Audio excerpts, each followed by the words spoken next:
Hey guys, tonight we take a long, slow walk back in time, all the way to the late medieval ages. We're not just reading history tonight, you are going to live it.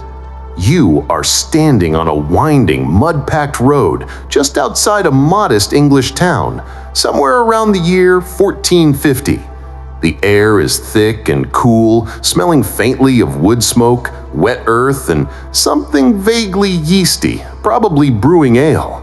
The setting sun is casting long golden shadows, painting the timber-framed buildings in shades of amber and rose. You look down at your clothes, your modern t-shirt, those synthetic pants, your impossibly white sneakers, and immediately get that gut feeling. You stick out like a sore thumb. There's a silent, slightly smug voice in your head, the narrator's voice, and it's reminding you, you probably wouldn't survive this. This world isn't set up for casual tourists. It's a world governed by rules that are, frankly, bizarre by our standards, yet they make a slow, quiet sense here. You feel a little shiver, mostly excitement, but maybe just a tiny bit of fear. Before we dive into the deep end of medieval governance, let's take a moment. So before you get comfortable, take a moment to like the video and subscribe, but only if you genuinely enjoy what I do here. That little click is a tiny bit of modern magic that helps this whole history project keep going. Now, as the last bit of daylight fades, take a breath. Tell me, in the comments below, where in the modern world are you listening from, and what time is it there? Knowing that people across different time zones are settling down with this story is one of the quiet joys of doing this. Now, dim the lights. Maybe turn on a fan for that soft background hum. And let's ease into tonight's journey together. You walk toward the town gate, a heavy wooden structure guarded by a weary-looking watchman. The sun is now officially gone, and the sky is the color of old slate. You hear a sound, not harsh, but deep, slow, and insistent. The tolling of a great bell. Dong, dong. It echoes across the fields and into the narrow streets. This is your immediate introduction to your first mandatory medieval rule, the curfew bell. The word curfew is modern, but its origin here is wonderfully simple and direct. It comes from the old French phrase couvre-feu, which literally means cover the fire. It was, at its heart, a fire safety regulation. You look around and you see oil lamps and candles being extinguished and heavy wooden lids or wet cloths being placed over hearth fires in the houses. One widely accepted historical fact about medieval life is that timber-framed houses, often tightly packed together and roofed with thatch, were absolute tinderboxes. A single stray ember could wipe out an entire community in an hour. This wasn't a law about keeping citizens in their homes. It was a law about keeping the town from burning down while everyone slept. The bell tolls for you, too. It's an auditory signal that the active day is over and the time for quiet indoor domesticity and, eventually, sleep has begun. You realize the watchman at the gate is looking pointedly at your strange, shining shoes. He's not being rude, he is ensuring you understand the rule. If you don't cover your fire, metaphorically or literally, the fine could be crippling, or worse, you could be held responsible for the accidental destruction of the whole block. The weight of communal responsibility hangs heavy in the cooling air. You find a small, respectable inn, the kind with a few benches and a low ceiling. As you walk inside, the noise level, which was never high, immediately drops. It feels like entering a warm, quiet cave.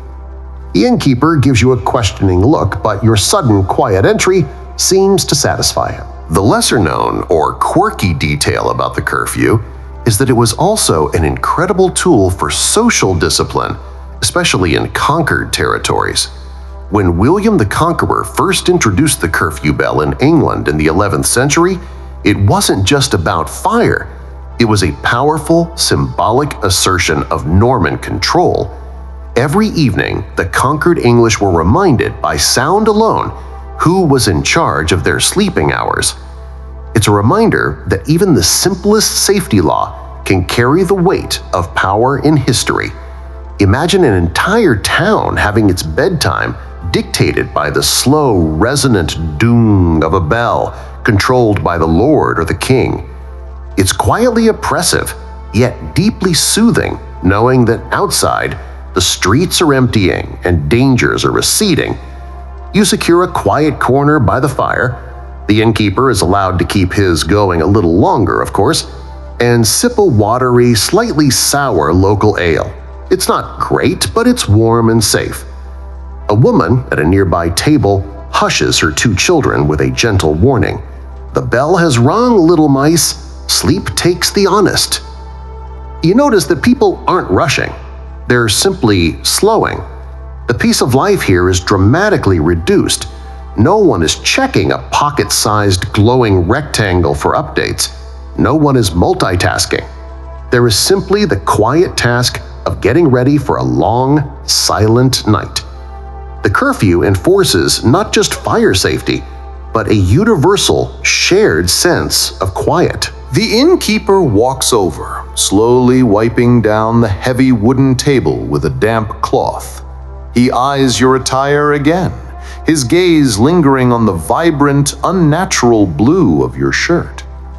You realize that your biggest challenge tomorrow won't be finding food or shelter, but simply blending in.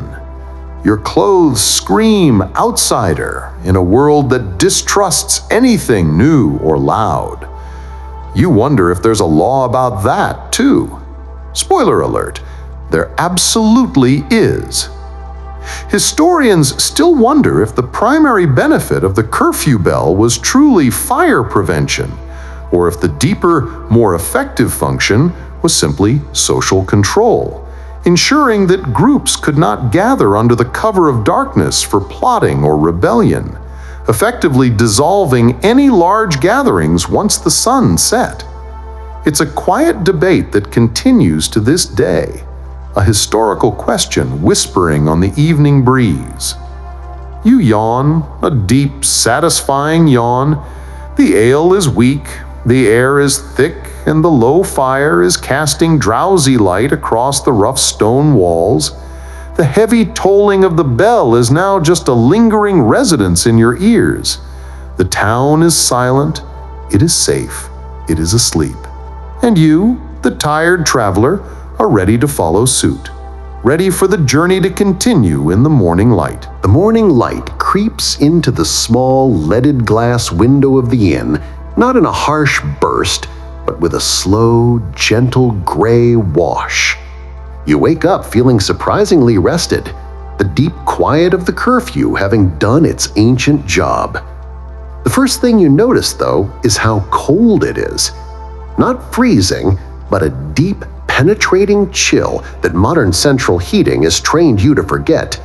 You pull the rough woolen blanket closer around you. As you finally manage to sit up, you look down at the clothes you fell asleep in, those bright, anachronistic garments, and the problem of blending in screams louder than any bell. It's time to face your next mandatory lesson in medieval survival: the sanctuary laws. You need new clothes, and you need them fast. You find a small clothes seller near the town square, a quiet, serious man folding lengths of undyed cloth. He looks at your strange attire with a mixture of suspicion and pity, as if you've escaped from an asylum, or perhaps a future asylum. You point to a plain, dark brown tunic and a simple wool hose. The cloth seller leans in conspiratorially, his voice a low, dry murmur, perfectly suited for this bedtime history. "Ah, the brown. Good choice, good choice. Sensible. That dark wool will do. Keeps you within the law, see? Can't have you looking like a duke, can we? You realize that fashion here is not about personal choice, it's legislative. The sumptuary laws are the government's way of playing dress-up with its entire population.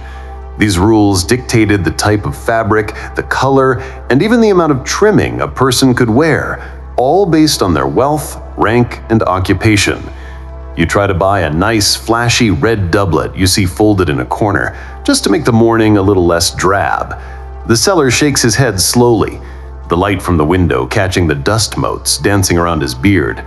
Oh, no, friend, absolutely not. That crimson there, dyed with madder, that's for the gentry. You look, no offense intended, like a well-fed commoner, maybe a prosperous yeoman at best. Red, that would be a 5-shilling fine, and possibly a night in the stocks for presumption. Best stick to the browns and greens. One widely accepted historical fact about these laws is that they were primarily economic protectionism masquerading as social snobbery. Silk and velvet were imported, incredibly expensive, and represented a massive drain on the national treasury's gold reserves. By banning common folk from wearing them, the government limited demand, kept the precious materials for the ruling class, and prevented gold from leaving the country unnecessarily. It was, in a quiet, dry way, a matter of national economic security. Imagine the inconvenience. You can't just go to a medieval market and buy what looks nice. You need a lawyer to confirm your income bracket first. You whisper to the seller, "So, if I suddenly found a buried treasure, could I buy the velvet tomorrow?" He gives a small, slightly sarcastic chuckle. "Only if you also bought a title. And even then, the king's taxman would get to the velvet first." The new clothes feel heavy, slightly itchy, and completely correct. You look at yourself, dark brown, heavy wool, sensible fit, and immediately blend into the soft, muted colors of the street. It's comforting in its anonymity. You reflect on the deep, unspoken lesson here. These laws weren't just about looking fancy, they were about social visibility. In a static, hierarchical society, everyone needed to know their place and everyone else's place instantly. Your clothes were your ID card, your credit score, and your family history, all wrapped up in a scratchy woolen package. The lesser-known or quirky detail regarding sumptuary laws often focused on things like trim and fur. For instance, in 14th century England, a tailor could be fined for sewing a certain expensive fur like ermine onto the cloak of anyone below the rank of a baron. Fur, particularly ermine, which was pure white, was the ultimate status symbol, and keeping it exclusive was a serious legislative concern. Imagine the quiet drama of a clandestine meeting between a duke's son and a tailor negotiating a tiny, illicit trim of rabbit fur onto a peasant's coat. It's a low-stakes crime, but a crime nonetheless. You pay the seller, who accepts the small silver coin with a nod of approval. He doesn't look at you with suspicion anymore, but with a quiet acceptance. You've conformed, you've submitted to the visible code, and you are now safe. It's a strangely soothing feeling, this compulsory blending.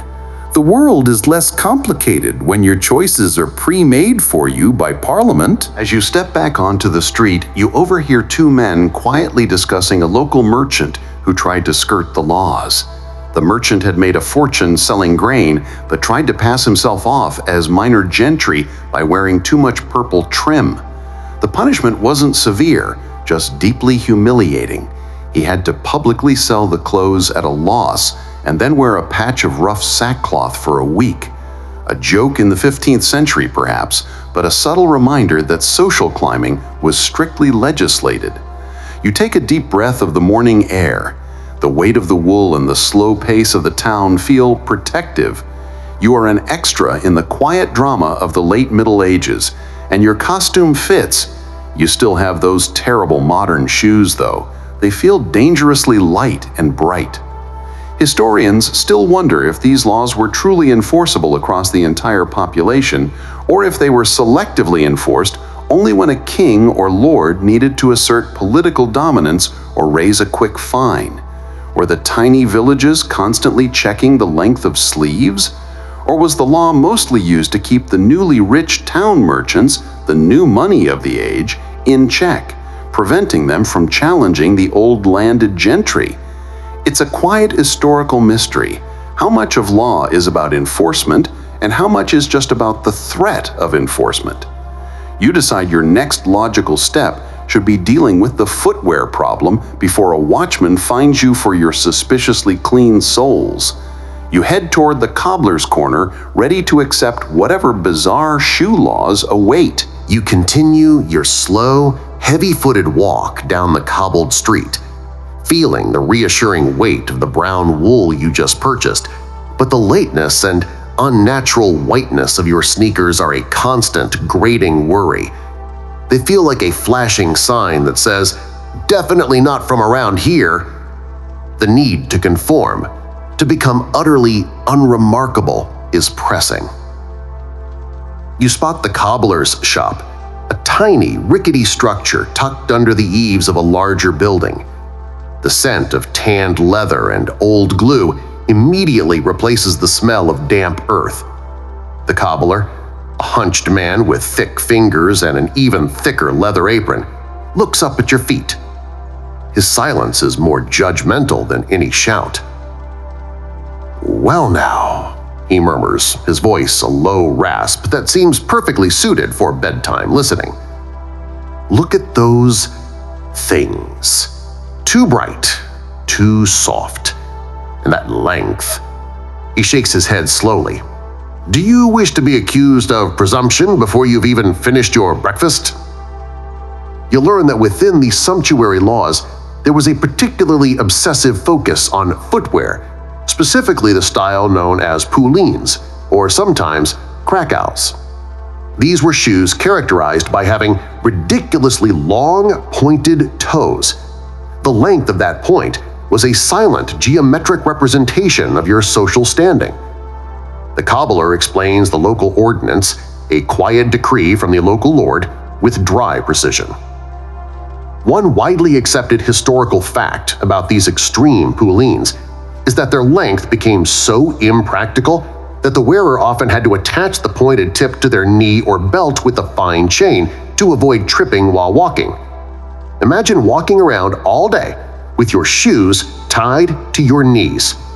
It's an image that should softly make you smile as you drift off. He points out a plain pair of thick, sensible leather boots. Those, he says, are for a worker. The toe point is barely 2 fingers long. Safe, legal, boring, which is exactly what you want. You ask about the shoes with the 3-inch points sitting proudly on his shelf. "Ah, those are for a successful merchant's wife," he explains, with a hint of sarcasm. "She has money, but not birthright. We can give her 3 inches, no more. Anything longer would suggest she has the leisure to avoid walking through the mud. And that, my friend, is a right earned through bloodline, not coin." The rule, you realize, is beautifully designed to show who does the work and who doesn't. A long, pointed toe is a visual commitment to inactivity. You can't farm, you can't run from bandits, and you certainly can't fight effectively in shoes that constantly threaten to trip you. Therefore, the man with the longest shoes is quietly declaring, "I am so important, so powerful, that I don't have to be able to do anything practical." You buy the boring, practical boots. They are heavy, they smell strongly of leather, and they ground you firmly in the 15th century. You feel immediately safer, more invisible. The lesser-known or quirky detail surrounding the poulain concerns the church. You find this highly amusing. Certain religious figures absolutely hated the fashion. They saw the long, pointed toes as a sinful display of vanity and decadence. Some sermons preached that the points were so excessive, they might as well be pointing directly down to hell itself. Imagine a stern monk staring down at a pair of 7-inch shoes and seeing a direct line to eternal damnation. It is a wonderfully high-stakes take on low-stakes fashion. You can almost hear the soft whispered condemnation from the pulpits of the past. You pay the cobbler, and as you walk out, you look at the beautiful, ridiculous pointed shoes left on his shelf. You think about how easily a simple shoe can become a political statement, a sin, and an economic barrier all at once. If you tripped over your own toe in those shoes, you weren't just clumsy. You were a fashion victim and a lawbreaker. The new boots feel solid under your feet as you head back towards the main market. The pace of the town feels faster now, the sun is higher, and the work of the day is truly beginning. You notice a group of local youths tossing something around, shouting. A moment of youthful indiscretion that instantly makes the quiet narrator in your head nervous. What other casual, everyday activity might be strictly forbidden? It's a game of historical chance, and you're the one playing. Historians still wonder if the poulain fashion was introduced from the East, possibly Krakow in Poland, as a trend that simply spread, or if it was an organic, homegrown European fashion that evolved purely to distinguish the noble from the commoner. Was it a simple stylistic import, or a complex piece of legal engineering? The answer is likely a subtle blend of both, a quiet truth lost between a merchant's receipt and a royal decree. You continue your journey, the clunk of your new legal boots a comforting rhythm on the stones, thinking about how complicated simplicity used to be. You've escaped the fashion police, but the morning is still young, and the law has many, many subtle ways of finding you. You feel a sudden, quiet hunger. Food is next on the agenda, and surely there are rules about that too. There are always rules about food. The clunk of your new, legally acceptable boots is a slow, steady rhythm on the cobblestones, a quiet reassurance that you've passed the first hurdle of medieval law, the fashion test. You feel a deep, rumbling hunger now that the sun is fully up, pulling you towards the scent of baking bread. You follow the delicious smell to a small, low-ceilinged bakery. The baker, a round, cheerful man covered in flour dust, is pulling golden loaves from a massive stone oven. The air here is warm, dry, and smells heavenly, a safe, domestic scent that instantly makes you relax. But even here, in this cozy corner of sustenance, the long arm of the law holds sway. You ask for a loaf, and the baker hands you a surprisingly heavy, dark round of bread. You notice a curious thing. The loaf is not perfectly shaped. It's almost too large for the shilling he charges you. This is your introduction to one of the most meticulously detailed pieces of medieval legislation, the assize of bread and ale. This law, which was repeatedly reissued and enforced for centuries, wasn't about what you could eat, but how much it cost and how much it weighed. It was price control and quality assurance rolled into one heavy, dense piece of legislation. The baker explains in a soft, dry voice that the price of his grain fluctuates wildly depending on the harvest, war, and weather. One widely accepted historical fact about the assize of bread is that it fixed the price of a loaf of bread to a single denomination, usually a farthing or a halfpenny. And instead of letting the price rise or fall, it dictated that the weight of the loaf must change. When grain was cheap after a good harvest, the price stayed the same, but the baker had to give you a heavier, larger loaf, like the one currently warming your hands. When grain was scarce and expensive, the price still remained fixed, but the loaf shrank. The poor always knew exactly how much coin they needed for a loaf, which was crucial for their survival and budgeting. You smile. This is actually a deeply sensible and compassionate law. It protects the consumer from crippling inflation while forcing the baker to absorb the market risk. You can almost hear the soft, droning voice of the local mayor explaining the complex calculus to the town council centuries ago. "And what if I cheat the weight?" the baker asks himself aloud, as if contemplating a philosophical problem, giving you a slightly mischievous, tired look. He gently points to a rusty iron cage hanging near the ceiling. "Then, my friend, you earn the pillory." The pillory was a public, stocks-like structure, and being put in it was a deeply humiliating punishment. But the lesser-known or quirky detail is that medieval bakers were often given a baker's dozen, 13 loaves for the price of 12. This tradition started not out of generosity, but out of fear of the assize.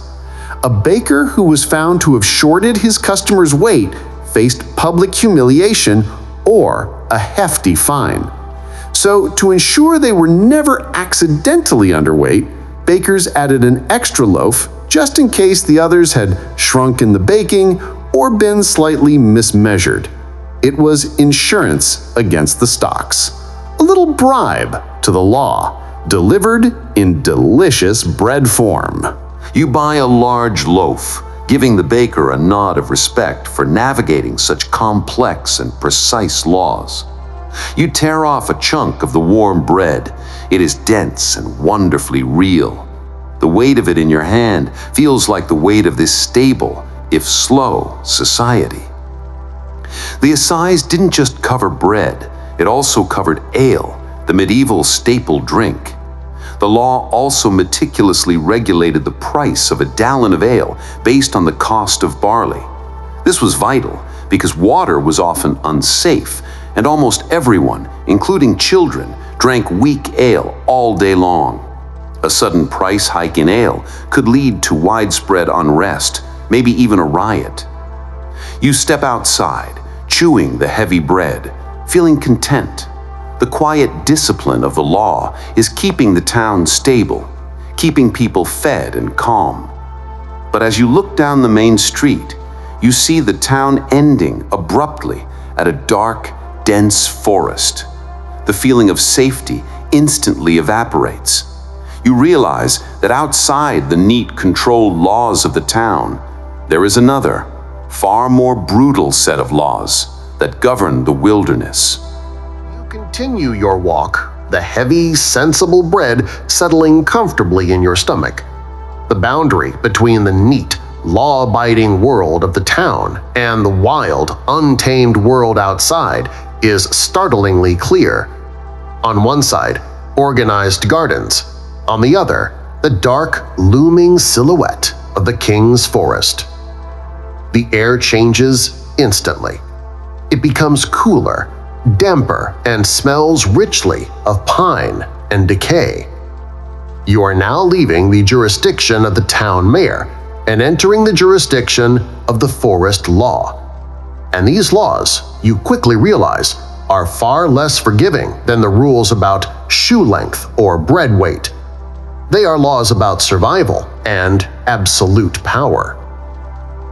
The forest, you learn, is not just a bunch of trees. It is a vast, legally defined territory, often taking up huge tracts of land that the king or the ruling noble has claimed for his exclusive purpose: hunting.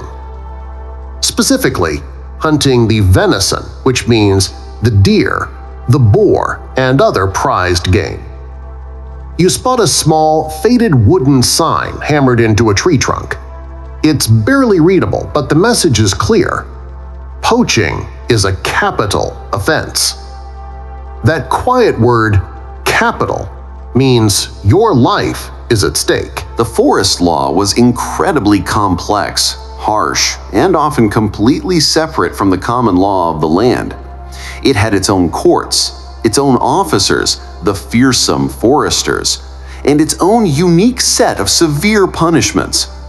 One widely accepted historical fact is that the original forest laws, particularly those established by the early Norman kings like William the Conqueror, were deliberately brutal.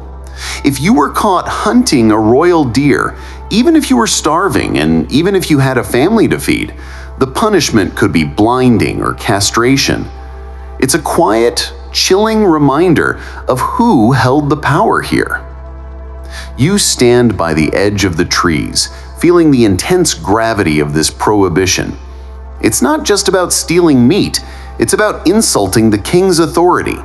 The forest was a symbol of his dominion, his leisure, and his absolute right to control the resources of his realm. To take a deer was to challenge the crown itself. A lesser-known or quirky detail of the forest law involves the rule of dog mutilation. In certain forests, if a peasant lived near the boundary, they were required to perform expedition, the removal of the ball of the front foot, on their dogs. This was done to ensure that the peasants' dogs could not chase or catch the king's deer. They were allowed to keep the dog for protection, but not for hunting. Imagine the soft, slow sound of the blade and the quiet despair of the peasant. A perfectly mundane yet uniquely cruel way to enforce a class divide. It's a dark little whisper of history that should gently trouble your mind as you relax. You can't help but ask yourself, standing here, feeling the cool breeze off the forbidden trees, why were they so harsh? Why risk rebellion over a deer? The quiet, simple answer is that the deer represented far more than meat. It was the currency of nobility and the safety valve for royal power. By keeping the forest exclusive, the king maintained his status as the ultimate provider and hunter, the one who controlled life and death. You step back quickly as a loud, sudden shout echoes nearby. A man is loudly complaining about a muddy field. You realize the contrast between the severe, quiet power of the forest law and the relatively petty, loud squabbles of town life. One is a matter of life and death. The other, a matter of a few shillings. You quickly turn away from the dark woods, the heavy silence of the trees feeling predatory. It's a place where the rules are simple, but the consequences are terminal. Historians still wonder if the severity of the forest laws was consistently applied, or if the punishments were often commuted to heavy fines, allowing the king to make money off the desperation of his subjects. Was the threat of blinding and castration a genuine risk for every hungry farmer, or was it a tool reserved for making an example of a rebellious individual? The extent of the true enforcement remains a quiet, unresolved question in the shadow of the great medieval forests. You walk parallel to the forest line for a moment, letting the sound of the wind through the pines calm your breathing, before you finally cut back toward the sounds of human activity. Perhaps a crowd gathering in the field outside the town walls will offer a less life-threatening legal encounter. Leave the quiet menace of the forest and head toward a field just outside the town walls. The sound of a crowd is now audible, shouting, laughter, and a peculiar, loud, uncontrolled energy that seems jarring after the solemn quiet of the curfew and the strict silence of the forest law. You approach the crowd and find a chaotic scene. A dozen or so young men are involved in what appears to be a very rough, entirely disorganized game. There are no goalposts, no rules, and the ball is a misshapen leather bladder being violently fought over. This is the ancestor of modern soccer, and it's absolute mayhem, a beautiful, uncontrolled mess. You laugh, feeling a moment of modern camaraderie. Surely this kind of rough-and-tumble sport is harmless fun. Then you notice a lone, thin man in slightly better clothing than the rest, standing at the edge of the field, holding a scroll and shaking his head with quiet disapproval. He looks like a deeply unhappy, underpaid lawyer. He is here to enforce the ban on football. You learn that football, in the medieval sense, was often not a sport, but an excuse for mass brawling and property destruction. It could involve hundreds of men, often spanning entire villages, causing serious injuries and distracting communities from their daily duties. However, the real, quiet, legal reason for the ban was far more political and practical than property damage. One widely accepted historical fact is that the ban on football was repeatedly issued by English kings, most notably Edward III and Edward IV, because it was interfering with archery practice. Imagine the royal decree, a long, boring piece of parchment being read in a slow, monotonous voice. "Thou shalt cease from the playing of lewd and unthrifty games, such as football, and dedicate thyselves instead to the noble and necessary art of the bow." The king wasn't interested in moral purity. He was interested in national defense. England's military supremacy rested heavily on its longbowmen. If the young men spent all their free time chasing a ball and breaking their legs, they wouldn't be practicing the slow, precise, repetitive skill needed to be effective archers in the Royal Army. The ban on football, therefore, was actually a quiet military conscription law dressed up as an anti-nuisance ordinance. You watch the chaotic, pointless violence unfolding on the field. You realize that from the king's perspective, every minute wasted on that ball was a minute not spent training the arms that might save the kingdom. It makes a dry, militaristic kind of sense. A lesser-known or quirky detail is that the punishment for defying the ban often started small, a fine or a few hours in the stocks, but the law was so deeply unpopular that it was rarely effective. People loved the game too much. In some instances, when the king needed to make a strong point, the punishment could escalate to imprisonment for several days. Imagine being locked away just because you preferred chasing a muddy ball to the tedious, painful practice of drawing a heavy war bow. It's a wonderfully modern concept of legal overreach applied to a very old pastime. You decide the violence of the game, even if it is technically a quiet act of rebellion, is not conducive to a relaxing historical journey. You turn away from the shouting, the sudden thud of bodies, and the lawyer who is now sighing dramatically at the unruliness of the youth. You head back into the protective silence of the town, thinking about the layers of control the crown exerted. They controlled what you wore, sumptuary laws, what you ate, a size of bread, and even how you spent your weekend leisure time. Ban on football. It's a total immersion in legislative control, yet everyone moves with a slow, quiet acceptance. You pass the local churchyard, a quiet, grassy space lined with ancient, crumbling headstones. The only sound here is the gentle clop of your legal boots on the path.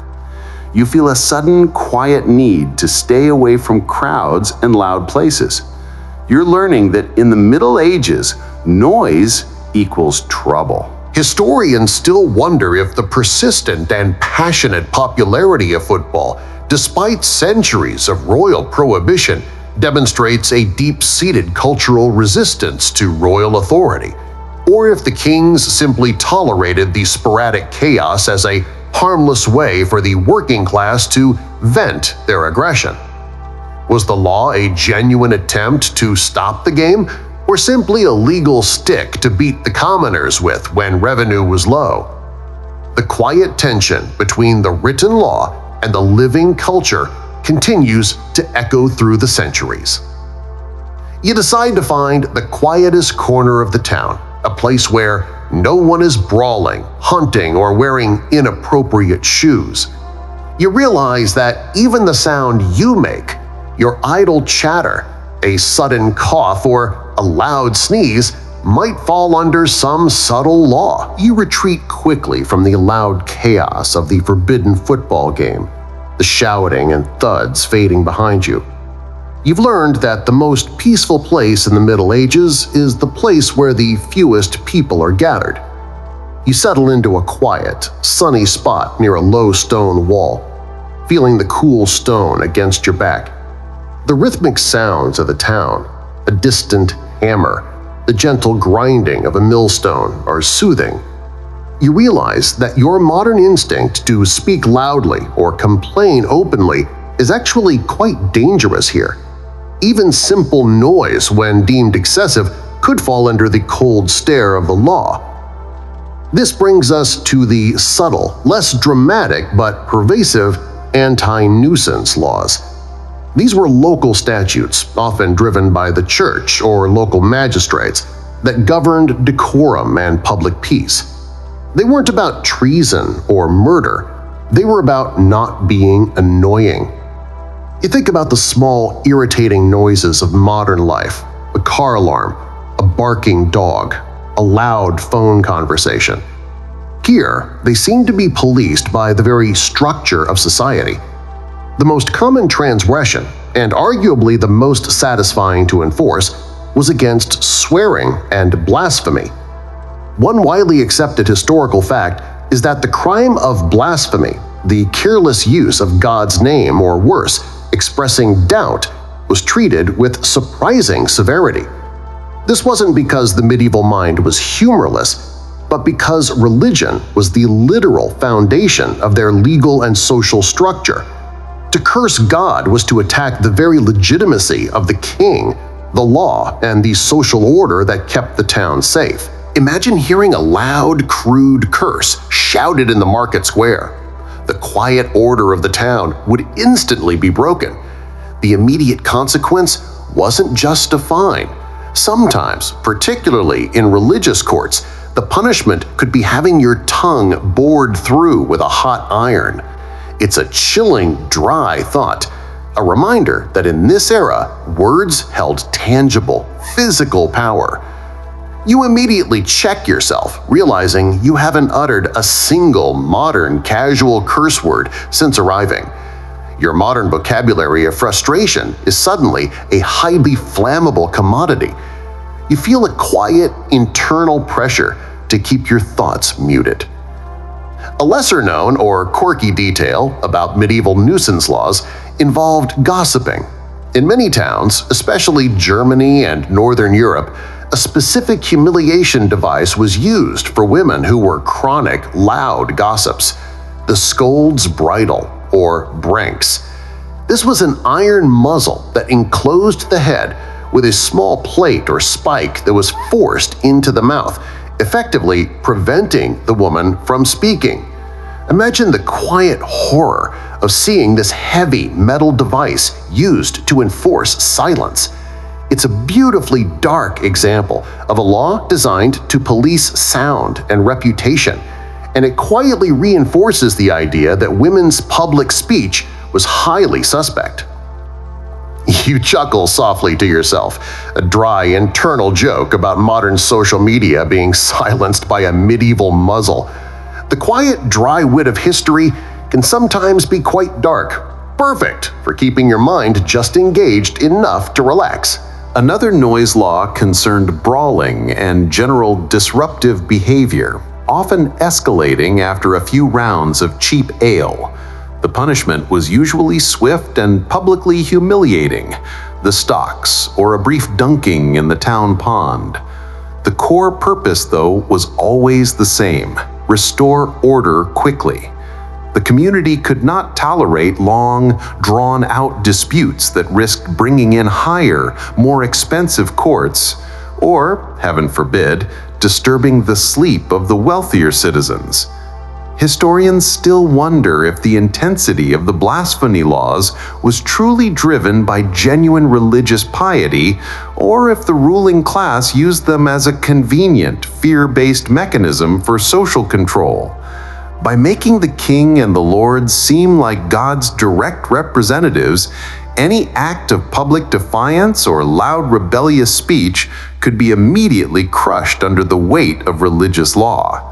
The debate quietly asks, was it faith or fear that kept the town so silent? You lean back against the stone wall, letting the simple, non-blasphemous sounds of the town wash over you. The silence here is legislated, and that makes it feel stable. You hear the distant, repetitive thwack of a tailor's tool, a quiet, focused sound of productivity. You close your eyes for a moment, enjoying the peace. Then, a sudden, sharp snort and a distressed squeal break the rhythm. It's a startling, organic sound of chaos coming from the main street. Your journey is about to get significantly and very weirdly legal again. You slowly stand up, curious about the source of the distress, knowing that where there is uncontrolled noise, there is inevitably a weird medieval law ready to step in. The quiet is shattered by that distressed squeal, sharp and organic, followed by a loud, human shout of rage. You immediately leave your quiet stone wall and follow the noise back toward the main street. Your boots clunk on the stones, a stark contrast to the unfolding chaos. You arrive at a small crowd gathering near a baker's stall. Not the kind, flour-dusted baker from earlier, but a grumpy-looking man whose entire table of pies and tarts has been violently upended. The cause of the chaos, you see, is a medium-sized pig, currently snuffling happily amongst the spilled pastries, ignoring the baker's furious kicks. The pig is caught, but the situation does not end there with a simple fine or a scolding. The baker, red-faced and trembling with indignation, is demanding justice, formal, legal justice. You realize you are about to witness one of the most wonderfully bizarre, yet genuinely serious, aspects of medieval law: the animal trial. The baker is shouting, "It is an unholy trespass! It must be tried! I demand satisfaction!" You look around for a police officer, then realize that the quiet, unhappy lawyer who was attempting to enforce the football ban is now shuffling forward, looking even more miserable. This is clearly above his pay grade. But it's happening. One widely accepted historical fact is that formal trials were held for animals across Europe throughout the Middle Ages, right up to the 18th century. Animals, pigs, cows, rats, and even insects were arrested, assigned legal counsel, brought to a court of law, heard evidence against them, and if found guilty of crimes like murder, property damage, or blasphemy, they were executed. The pig, having destroyed commercial goods, is certainly eligible for a trial. You watch as the lawyer, the animal's reluctant defense counsel, you realize, attempts a plea of mitigation, arguing that the pig was simply following its natural, base instincts. The baker's lawyer counters with a fiery speech about the protection of property and commerce. It's ludicrous, dry, and absolutely real. The lesser-known or quirky detail about these trials is the deep theological and legal reasoning behind them. The medieval mindset viewed the animal kingdom as being under God's law, just like humans. If a pig deliberately damaged property, it wasn't just an accident, it was a moral violation. The trial wasn't just about punishment, it was about reestablishing the divine order that the pig had temporarily disrupted. The law was proving that its reach was absolute, governing the human and the beast alike. The logic, in its slow medieval way, is impeccable, if strange. Imagine the atmosphere in the quiet courtroom, which, in this case, is just the market square, slightly hushed. The pig, probably bored and drowsy, is the focus of intense legal debate. It's an image perfectly suited to lulling you to sleep, the sheer absurdity of serious men arguing over a pastry-snuffling swine. You quickly realize the trial is also a quiet psychological tool for the human community. By placing the blame for an accident, like a pig escaping its sty, onto the animal itself and publicly punishing it, the law avoids having to decide which human master was negligent or which neighbor was truly responsible. It's a clean, efficient way of settling a messy human dispute without escalating into a dangerous, noisy feud. The pig takes the fall for the town's failure of enclosure. You hear the verdict, a gentle conviction for gross negligence and willful trespass. The punishment, you are relieved to hear, is a simple fine to the owner, not the usual grim execution. The lawyer sighs, and the pig is unceremoniously hauled away, likely unaware of the high legal drama it just created. Historians still wonder if the animal trials were sometimes used as veiled attacks on the animal's owner. If a farmer had an aggressive neighbor who wanted to ruin him, could they simply accuse the neighbor's cow of murder and ensure it was executed, thereby crippling the farmer's livelihood? Was this bizarre jurisprudence a cloak for petty human vendettas? The quiet history suggests that human malice then, as now, always found a way to use the existing legal framework for personal gain. You rub the sleep from your eyes, profoundly amused but also slightly disturbed by the absolute seriousness with which the medieval mind treated this bizarre affair. The law here is all-encompassing, touching everything from your hat to the hog in the mud. You step around the spilled pies, heading for a quieter part of the town, hoping to find a simpler legal matter that doesn't involve the animal kingdom taking the witness stand. You move away from the baker's stall, the memory of the pig's legal defense still a source of quiet, dry amusement. You realize that medieval life is a relentless cycle of production, consumption, and legal jurisdiction, even for livestock.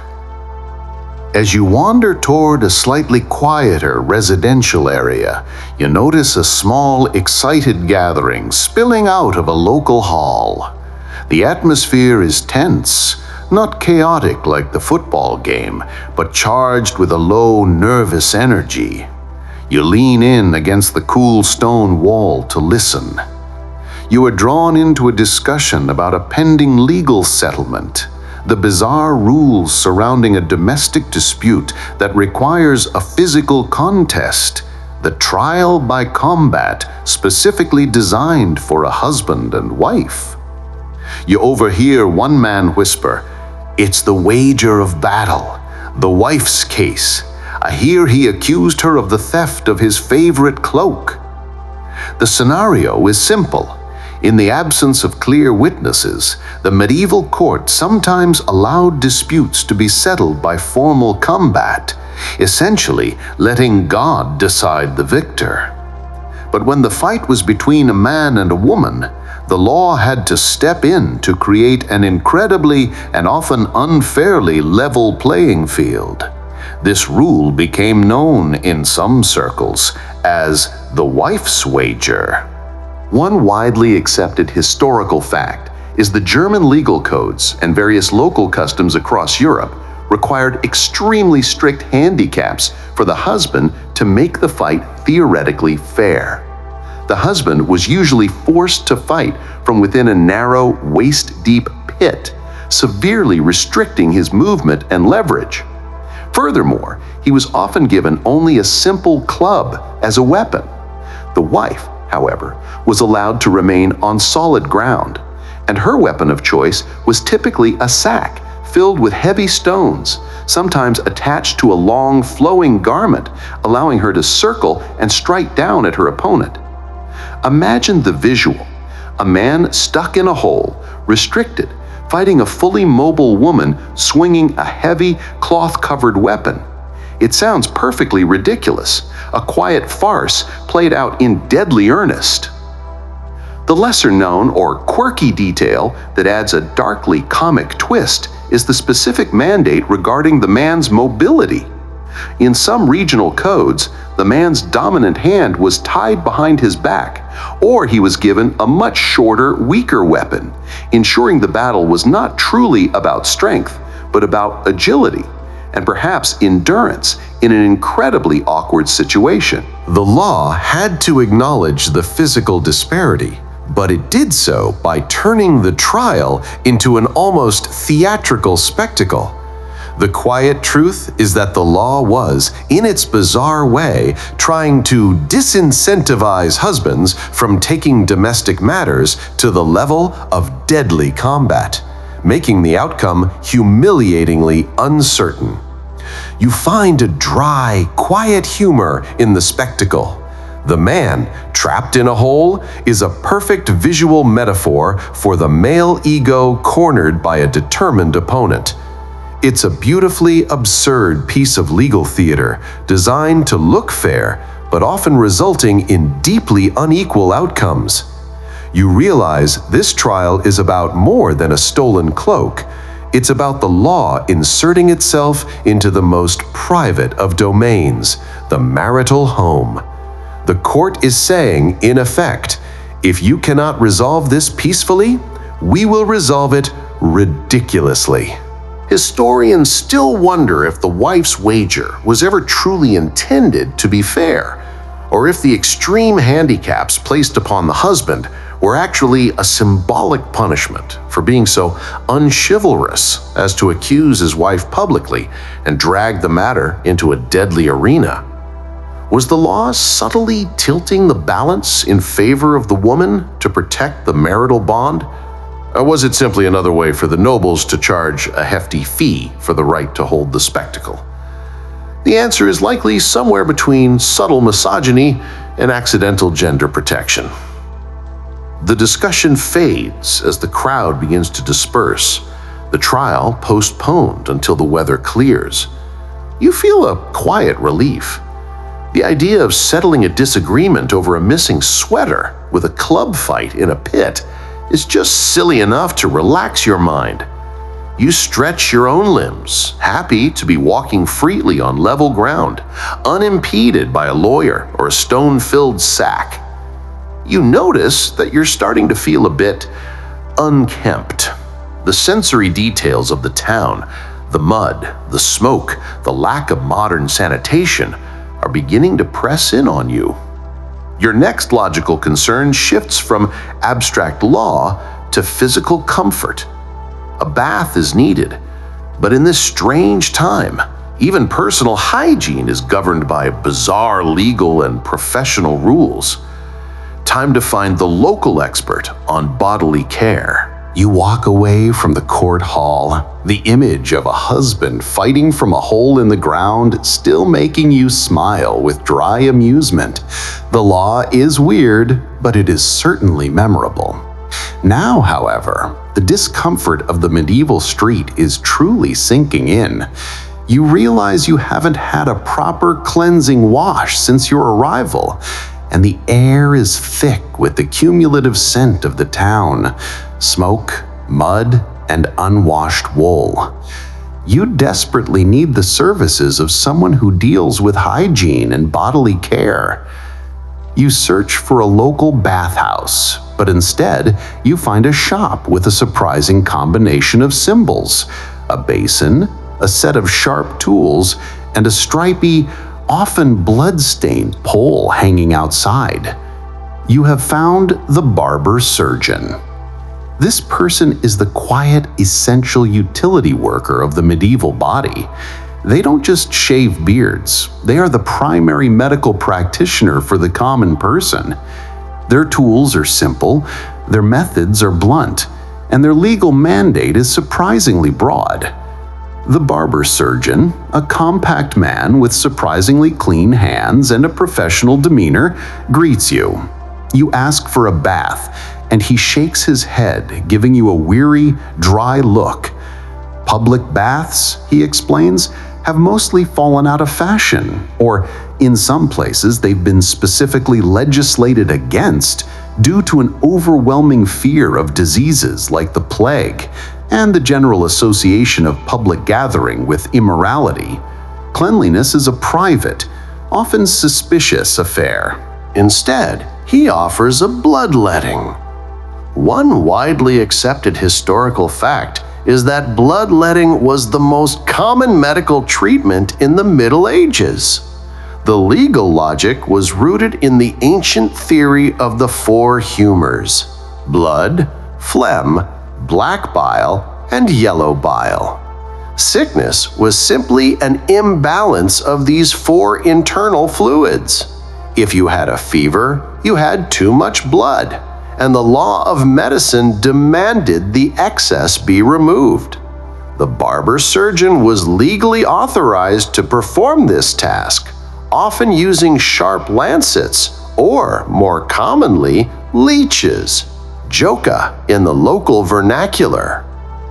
You politely decline the bloodletting, stating you feel perfectly healthy, which causes the barber surgeon to look at you with deep, quiet suspicion. "Healthy," he murmurs. "Perhaps too healthy.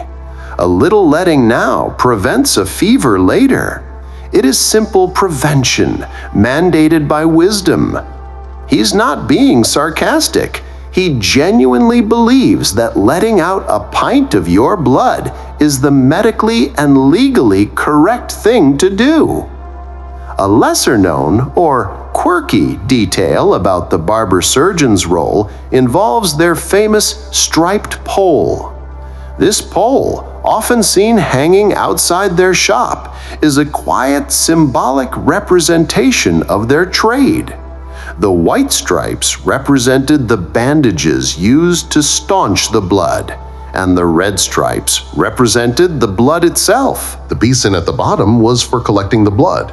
It was a visual advertisement, a simple symbol telling every illiterate commoner that this is where you go to get drained.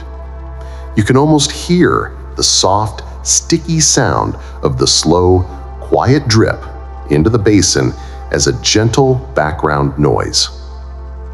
You manage to convince him to simply trim your hair and shave your suspiciously clean chin. As he works, you ask about dentistry. He explains that pulling teeth is also part of his mandate, and the punishment for a truly severe toothache is often a simple extraction, often done with crude iron pliers, a painful, quick, and fully legal procedure. You sit very still, focusing only on the slow scrape of his razor, grateful that your teeth feel entirely fine. The whole experience makes you appreciate the quiet, sanitary comfort of your modern dentist's office. The existence of the barber surgeon highlights the massive gap between the strictness of the legal code and the bluntness of the medical code. The law controls your behavior to ensure social harmony, but the medical professional controls your body with methods that seem utterly barbaric. Historians still wonder if the popularity of bloodletting persisted because it occasionally, through sheer coincidence or the placebo effect, made patients feel momentarily better, or if it was maintained purely because the medieval medical guilds had such a powerful legal mandate that no one dared challenge the established humoral theory. Was it medical dogma or legal enforcement that made people willingly offer their arm to the leech? You leave the shop with a clean face and a profound sense of relief that you managed to escape without losing any blood or any teeth. The world feels a little clearer, a little sharper, though still undeniably unsanitary. You realize that your next steps should be less about your own body and more about observing the community's relationships, specifically the legal complexities of marriage and property transfer. With your beard freshly scraped and your blood safely contained within your veins, you feel a renewed sense of confidence. You leave the barber-surgeon's shop, deciding to observe the quiet rituals of domestic life, which you've learned are never far from the long shadow of the law. You notice a couple standing nervously outside the local church. They're talking in hushed, anxious tones, clearly preparing for their marriage, but looking more distressed than joyful. This is your introduction to a common feudal tax, an ancient rite held by the local lord known as the merchant tax or the marriage tax. The woman's father, a quiet, weary man, is gesturing with his hands, indicating how much silver the lord demanded for his daughter to legally marry. It's a fee paid to the manor lord by a tenant when his daughter married someone outside the feudal estate, or sometimes even just to get permission to marry at all. One widely accepted historical fact is that this tax was a remnant of the feudal system that tightly bound the peasant to the land. Since the peasant tenant was, in essence, the lord's property or asset, the lord claimed a legal right over his daughters as well. If the daughter married a man from another manor, she and her potential future children, who would also be laborers, would be lost to the original lord's workforce. The merchant tax was therefore a financial compensation for the loss of a valuable economic asset, a human worker. The tax wasn't about love. It was about labor economics and asset protection.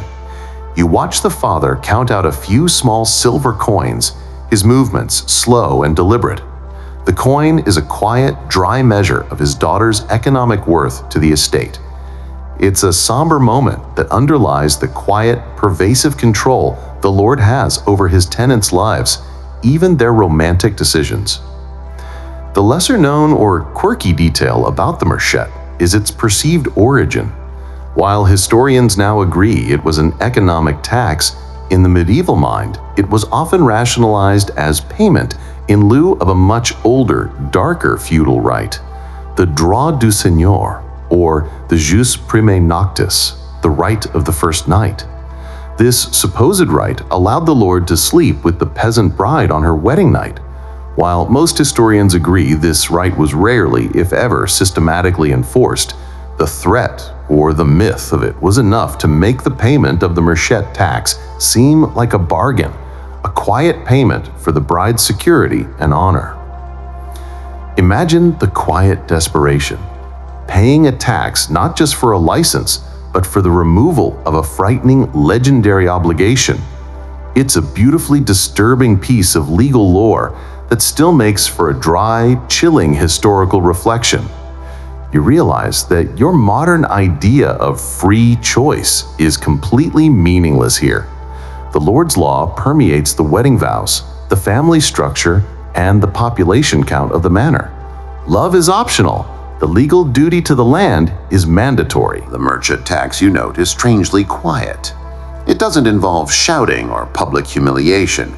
It is simply a cold, calculated transfer of wealth based on a woman's reproductive potential. It's a law that defines the quiet boundaries of the feudal world. You watch the couple finally head into the church, a sense of quiet resignation replacing their anxiety.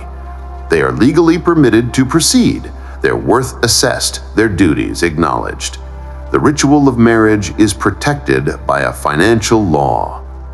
Historians still wonder if the merchant tax truly depressed the marriage rates among the poorest peasants, or if it simply pushed those who couldn't afford it to enter into common law marriages that were recognized by the community, but not the feudal court. Did the law actually control population movement, or did it just create a complex, extra-legal system of cohabitation that avoided the lord's financial reach? The quiet details of peasant life remain difficult to discern from the dry court records. You decide to move on, leaving the couple to their legally sanctioned ceremony. The sun is starting to arc lower in the sky, and the air is getting slightly cooler. your thoughts turn to the unspoken, unseen laws. The laws that govern things that cannot be taxed, measured, or contained in a court of common law. Supernatural powers and dark intentions. Surely, a world this superstitious has laws about magic. Leaving the quiet weight of the marriage tax behind, you feel the air shift again.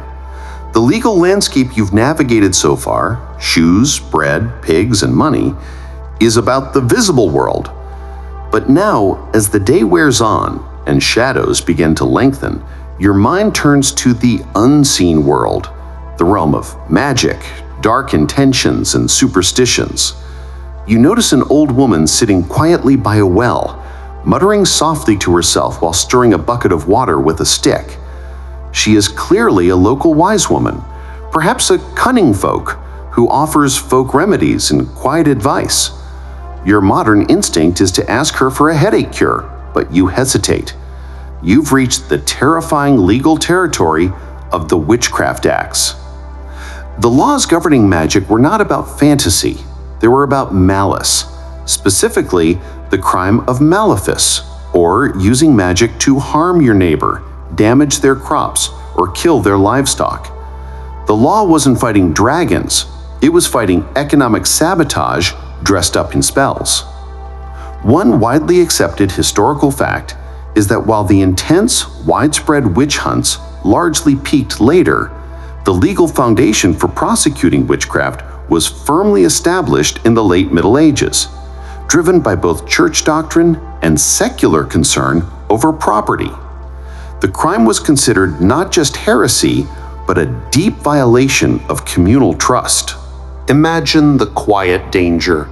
If your cow suddenly dies or your child falls ill, you don't look for germs, you look for malefice. You look for the neighbor who might have wished you ill and used a quiet curse. The legal system was often forced to step in to find a logical, human culprit for an inexplicable misfortune. The wise woman near the well is thus balancing on a knife edge. Her healing herbs are legal, but her muttered incantations could be a death sentence if a jealous neighbor chooses to interpret them as a curse. The lesser-known or quirky detail is the strange legal process used to discover witches, the trial by ordeal.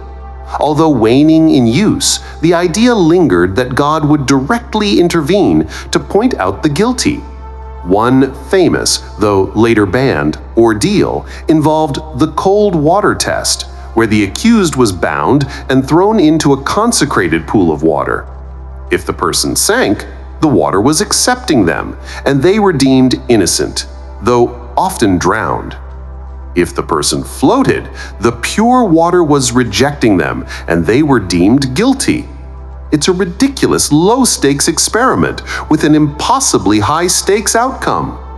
You can imagine the quiet, terrified suspense of the crowd watching this legal absurdity unfold. You realize the profound quietness of the wise woman's work is her best defense. Her remedies are given softly, her words are mumbled, because any loud declaration of magical power is a direct challenge to the authority of the church and the king who claimed the sole right to spiritual and legal power. The law here is a subtle weapon, rarely used against genuine healers, but always ready to be deployed by a nervous magistrate or a fearful priest when crops fail or the plague returns. The threat of the Witchcraft Act is a powerful deterrent against anyone stepping outside the sanctioned spiritual path. Historians still wonder if the Witchcraft Acts were primarily a tool of misogyny, disproportionately targeting older, poorer women who lacked male protection, or if the laws were genuinely designed to maintain social cohesion by giving the community a single, definable scapegoat for collective anxieties and misfortunes. Was the law seeking justice or simply closure? The quiet debate surrounds the very definition of legal panic. You nod silently to the wise woman and continue your walk, resolving to simply drink the local ale and trust the baker's legally regulated bread, avoiding all forms of supernatural intervention.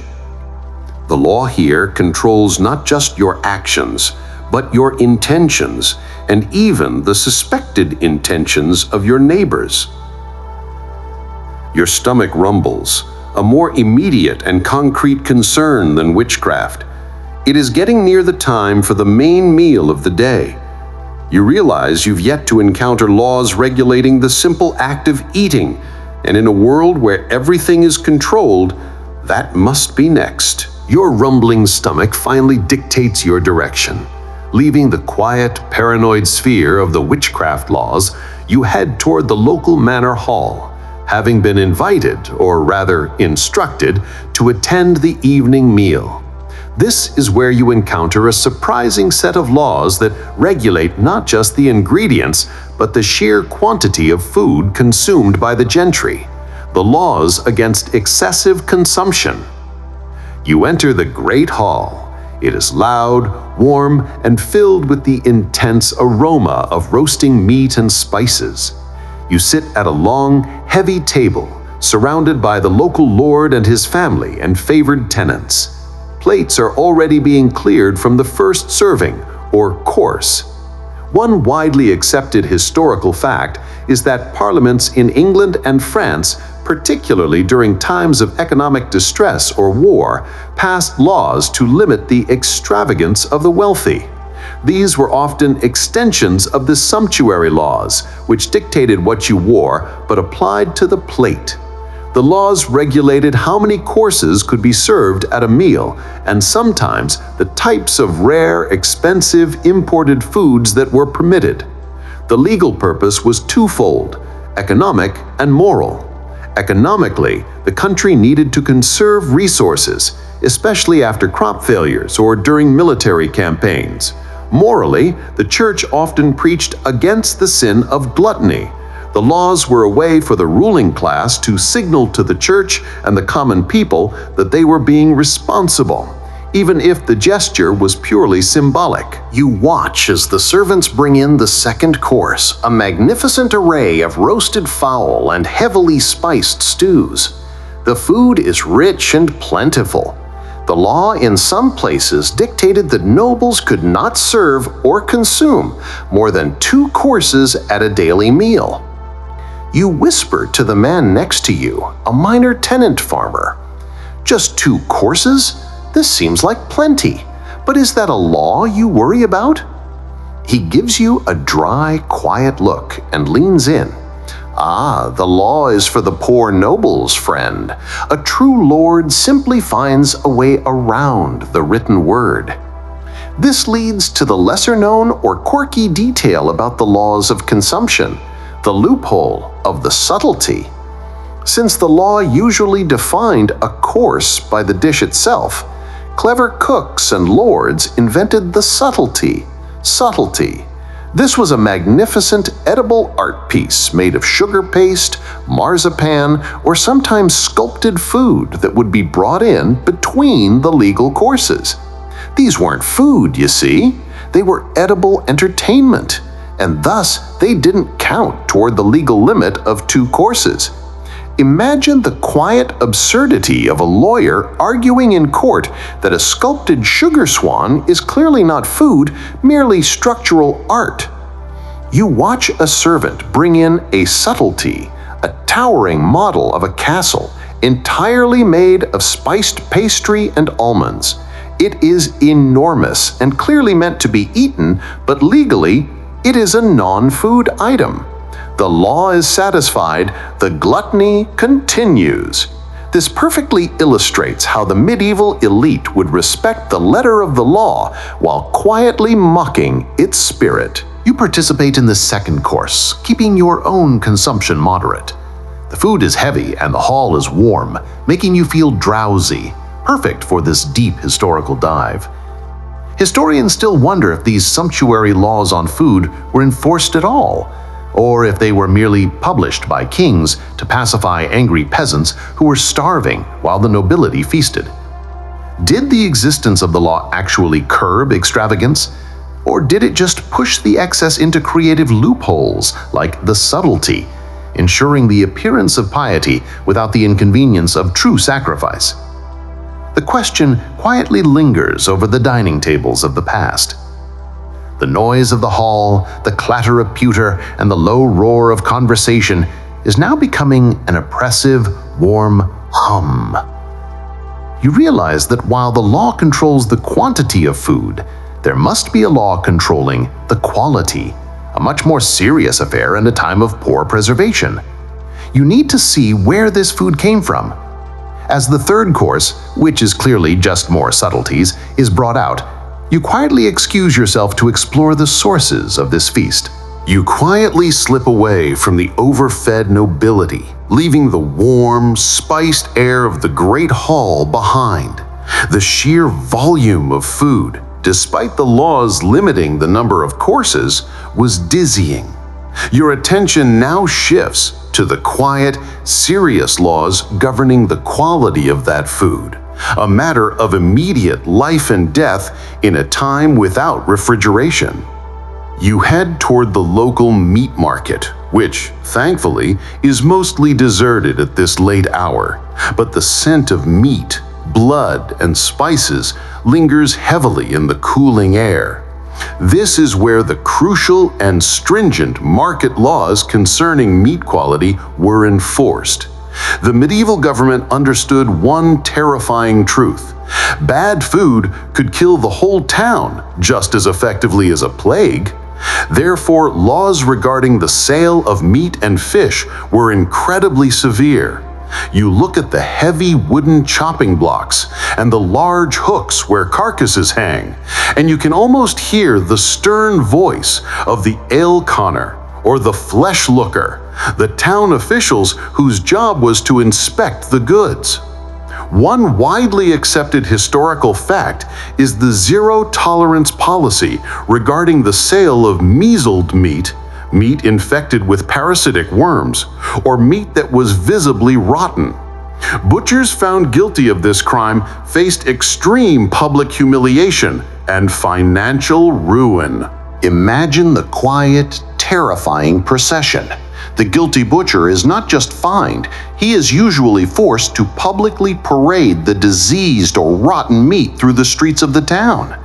This was done to ensure the maximum number of citizens knew which vendor was unreliable. Following this parade, the spoiled meat was not simply discarded, it was often publicly burned or buried deep in the ground, sometimes in the presence of witnesses, to ensure it never found its way back into the market.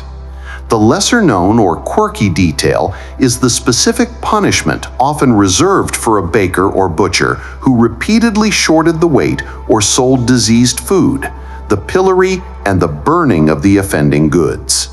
For a butcher, the ultimate punishment, short of execution, was being publicly shamed in the pillory while the bad meat was burned right underneath him. Imagine the quiet horror of smelling your entire livelihood, which has just been declared poisonous, going up in smoke while you stand immobilized and publicly scorned. It's a powerful sensory punishment designed to deter all future transgressions. The quiet of the empty market square is deep, but you can feel the weight of those past legal dramas. Every wooden beam, every hook, every stone in the street has witnessed a market inspection, a public shaming, or the slow, thick smoke of burning, rotten fish. The law here is a quiet, powerful protector of the communal stomach. Historians still wonder if the public shaming rituals, like the pillory and the burning of goods, were more effective at deterring crime than simple fines or imprisonment. Did the overwhelming fear of losing one's social standing and one's reputation in the tightly knit medieval community motivate compliance more than the threat of physical violence? The quiet conclusion often drawn is that in a small town, reputation was life, and these laws exploited that fact perfectly. You turn away from the heavy wooden tables, having learned that even the simplest commercial transaction, buying a piece of meat, is an act of legal trust. You feel the cool evening air on your face, a welcome change from the smoke and spice. You realize you have come full circle. The curfew bell that welcomed you to the town is about to ring again, signaling the end of the public day and the return to mandated fire-safe quiet. It's time to head back towards the inn and observe your last moment under the quiet, protective mantle of medieval law. You turn your back on the silent, foreboding market square, having successfully navigated a day where every step, every mouthful, and every piece of clothing was scrutinized by some bizarre yet logical medieval law. You head back through the darkening, narrow streets, feeling the familiar heavy weight of your legally approved wool and your sensible boots. The day has been a quiet lesson in absolute control. You were limited by the sumptuary laws, what you could wear, protected by the assize of bread, what you could eat, deterred from fun by the ban on football, amused by the animal trials, and humbled by the merchant tax. You've seen how every single mundane activity was tethered to a higher legal or economic duty. You realize that in the modern world, we think of law as a chaotic, complex system that generates conflict. Here, in the late Middle Ages, the law, no matter how weird, was an instrument of stability and quiet predictability. You reach the small inn just as the sun fully disappears below the horizon. Then you hear it again, the deep, slow, resonant sound that started your journey and now marks its end. The curfew bell. Dong. Dong. This final repetitive tolling is your signal to leave the public sphere. It is the town's nightly affirmation of safety.